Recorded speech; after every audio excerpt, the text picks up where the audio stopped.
was everybody contributing the way they had? You know, going into the season, I thought I thought we had a pretty good group of receivers, and I still do think that. Looking back at it, it's all about developing that depth.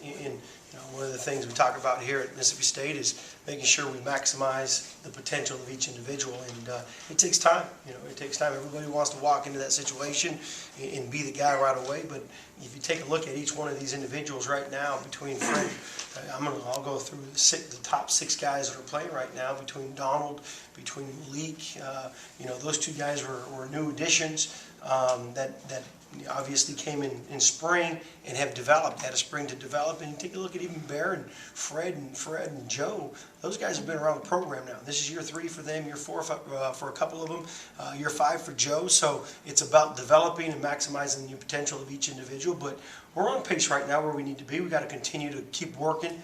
But I'm excited about the group of guys that I do have. Different guys have had big games each week, but Fred Ross just been consistently out there, just making plays every game. You know what? It's all going to be based on what kind of the defense, what they're playing, and we're going to take what they give us.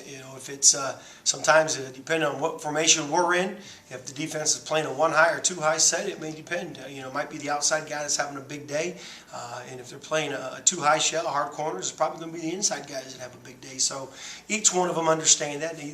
I think coming out of high school, that's one of the hardest things to convince wide receivers is, they all want the ball, which I'm glad. I want guys that all want the ball, but we have one rock and it's going to be distributed equally based on what they give us. Some days, some guys, the first game, Bear didn't have a big game receiving, but I'll tell you what, Bear did a great job blocking. And then you take a look at some of the efforts. Donald had a great game last week, but he turned around, he had some big blocks for us as well too. So I get equally excited about the blocking as I do as the big catches and the big plays by the wideouts. Talked about Bear not having a big game in the first game, but he came back in the LSU game and had a really good game, stepped up when y'all needed him. Is that just progression of a guy like him where he knows when it's his time, he comes and plays? You've got to be prepared. No matter what, every snap you're out there, you got to be prepared to make the play. But again, it all goes back to, we've had this conversation since I've been in coaching college football with Coach Mullen, and met with many parents on it at the time and freshman players and understanding that it's all, again, like I said, it all goes back to what is the defense going to give us and what are we going to be able to take from the defense based on those formations. We're going to move guys around. We're going to try to get guys the ball, but at the same time, there's going to be things that are designed based on what they're giving us. So I think the maturity level is where what you're talking about is, there's like sometimes I want the ball, but it might not be coming to me right now, but I still got to work. In a great game, you may have 15 catches in a great game, in a great one. So that means you've got 60-plus other times where you don't have the ball in your hands, so you better be blocking for your teammates. What stands out to you about Auburn's defense after studying them a little bit so far? They got a good defensive front right now. You take a look at it, and they're solid across the board in my opinion. They're very solid across the board. But you take a look at number 1 up front. He's strong. He's quick. He's powerful. He plays well with his hands. They can move him around, but he's a strong inside guy. And you take a look at Casanova inside, number 8 and 17 on the perimeter. Or those 2 guys inside are strong, big kids that can run. You look at the back end. The back end, you got one corner that started 30-plus games at Michigan before he transferred. You got another young man that started 6 games as a true freshman at Georgia. The other safety led the team in tackles last year, and then you look at the other corner, he's an all-SEC corner. So last year, so you got a strong veteran group of guys out there. But again, we've just got to execute, and I think that's one of the things we've talked about last week. We got to be able to strain, maximize every play to the fullest, and execute. The little things are going to be the things that make the difference for us this week. How much did last weekend do for Donald's confidence just to get him some catches and get him going a little bit? It's big, and I look at, I always laugh because I get a chance to look at some of the posts from different things, and I posted about him being a player of the game, which is unbelievable. It's a compliment to him, and then you start seeing, well, playing more. He should be playing.